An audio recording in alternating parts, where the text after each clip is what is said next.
Hello and welcome to Workers' Comp Unwrapped, the podcast that simplifies workers' compensation for physicians. So, let's get started. Welcome to Season 3, Episode 22 of Workers' Comp Unwrapped. I'm your host, Anique. And with me is our expert guest, Angela, who brings over 15 years of industry experience to the table. It's great to be here. Today we're doing a deep dive into a pretty hot topic, WC fraud lessons from 2025. That's right. We're going to be talking about things like phantom claims, provider pitfalls, and we'll even look at a specific case we're calling GPS plumbing for this discussion. And the real goal here for you, the listener, is to understand what these recent California fraud cases can teach providers about their own, compliance gaps and potential billing exposure. Okay, let's unpack this then. And that exposure part is, I think, what's so critical right now. We're not just talking about obvious, criminal scams anymore. Right, not the $1 million rings you see in the movies. Exactly. The reality in 2025 is that investigations are targeting what seem to be legitimate providers, all because of data anomalies. So if your documentation is a bit sloppy or your billing patterns just look different from your peers, you could face scrutiny. So the focus is on recognizing those patterns to protect your practice before an investigation even starts. Before the Special Investigation Units, or SIUs, even come knocking. All right, let's get ahead of the curve then. Where do we start? Let's start with a foundational example. It's actually from the employer side of things, but it really sets the stage for how the whole system tracks data. Okay. So let's talk about the case of a contractor in San Diego County. We'll call them GPS Plumbing. They were convicted earlier this year for workers' comp premium fraud. Ah, the classic scheme. Underreport your payroll to pay lower premiums. The age-old tactic, precisely. And this wasn't a small thing. The conviction resulted in over $1 million in restitution. It was a serious felony. So how did the carrier actually catch this? I mean, it feels like that would be easy to hide. Well, it used to be harder to spot, but now the detection mechanism it's all about data integrity.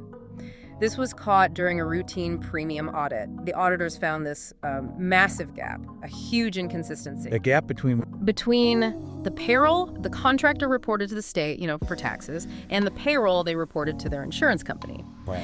And when those two numbers don't match up, the system automatically flags it. That flag is what triggered the deeper criminal investigation. Okay, that right there is the pivot point for any provider listening.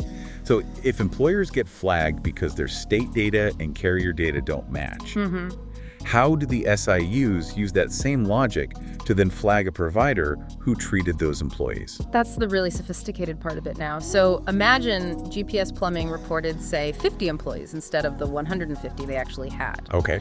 The data analytics will flag two things. First, the 100 ghost employees who should exist but don't. And second, Let me guess. Any provider who seems to be treating a whole lot of patients from this tiny 50-person company. you got it. If your clinic is treating 25 employees from a company that officially only has 50 people, your utilization profile just shot through the roof. It looks suspicious because the data trail is now all connected. That is genuinely terrifying. Your risk isn't just about your own internal mistakes anymore. No, it's about how your practice's data looks when it's mapped against everyone else's. Okay, so let's shift completely to the provider side. What are those specific, repeatable patterns that the SIUs are scanning for? The ones that raise red flags even if you don't have bad intentions. Right. And it's less about accusation and more about statistical deviation. We can probably break it down into 5 key patterns that get a provider scrutinized. Let's have them. What's number 1? First is higher than average billing compared to your specialty peers in the same city. Wait a second. Some cases are just more complex, right? They're more expensive. How do they tell the difference between that and an actual fraud? It's a great question. It's less about the total dollar amount and more about the variance and the volume of certain procedures. They compare apples to apples. So orthopedists in LA versus other orthopedists in LA. If you're constantly using a more expensive code when your peers use a cheaper one, or your volume of, say, a specific injection is way higher than the regional average, you become an outlier. Dreaded bell curve. You're the outlier on the bell curve. And the system just assumes it's a pattern of upcoding. Makes sense. Okay, what's the second pattern? Second, and this is a big one, is the heavy use of time-based codes without the time actually noted in the documentation. See, that sounds more like an administrative error to me. If I spend an hour with a patient but forget to write 60 minutes in the chart, is that really fraud? Legally, yes. That's how it's viewed now. The code is for the time, so if the documentation doesn't state the time, there's no proof you provided the service is billed. The auditor can then infer it was either upcoding, like you only spent 15 minutes, or even a phantom service, that the visit never happened at all. So the documentation gap itself becomes the evidence. That's a huge shift. Okay, what's flag number 3? Third is reused or, recycled. Requests for authorization RFAs that don't have any updated functional measures or new diagnostics. I see this all the time. Is it just providers trying to save time? It's often a mix of workflow automation and just, frankly, frustration.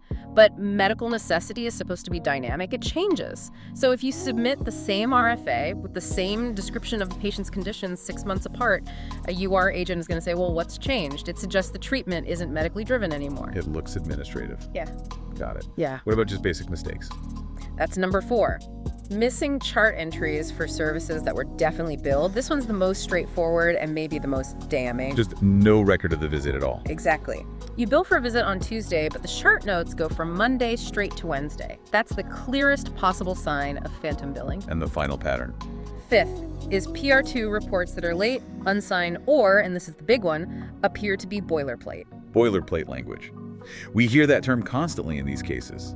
Why is identical language such a guaranteed red flag? Because a PR2 is supposed to capture the unique state of that one patient. So if an auditor pulls 10 of your files and every single patient has moderate improvement requiring 2 sessions weekly, written in the exact same words, it destroys all credibility. Completely. It implies you're not using medical judgment, you're just using a template. And that undermines the entire idea of medical necessity.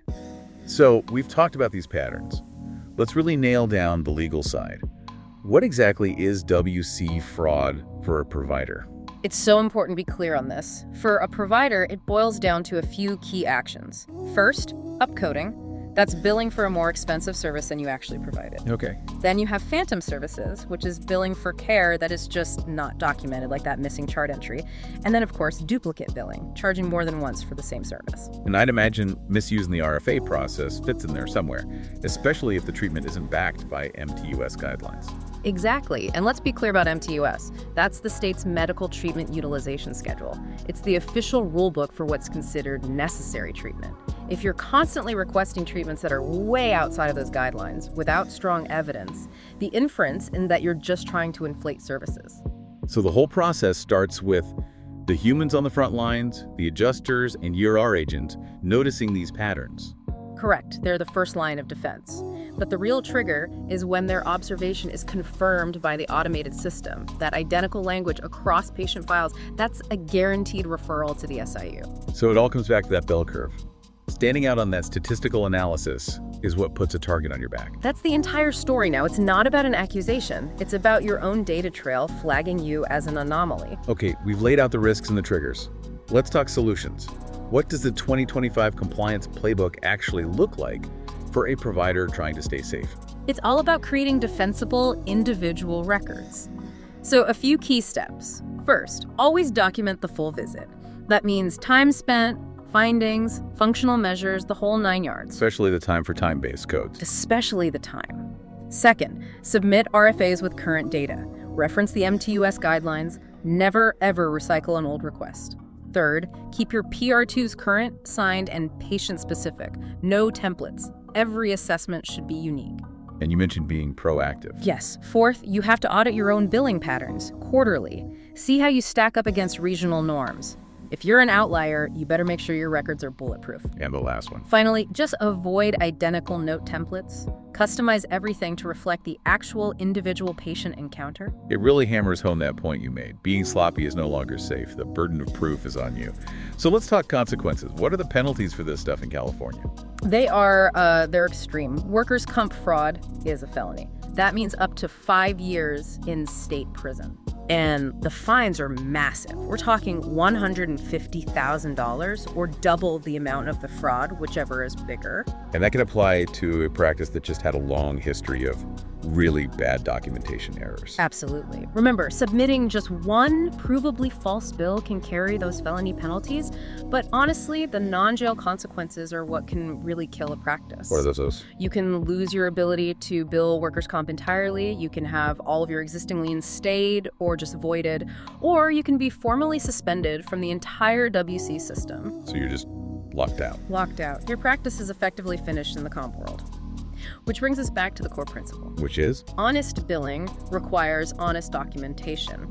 If it's not in the chart in the eyes of an auditor, it didn't happen, period. So what this all means for you listening is that you can't wait for an audit to get your house in order. You have to build those proactive, defensible systems right now. Because the best way to fight a fraud investigation is to simply never look like a fraudster in the first place. Your data needs to tell a consistent individual story. And that leads to our final thought for you to take away. Given that investigations are triggered by your data looking statistically different from your peers, what subtle changes could you make in your own quarterly audit to keep from standing out on that bell curve? I mean, think beyond just fixing errors. Think about disrupting the statistical patterns themselves and how you document. Because that is where true proactive protection really lies. Thanks for listening to Workers' Comp Unwrapped. If you found value in today's episode, subscribe and share with fellow doctors. Stay informed and keep making a difference in your patients' care.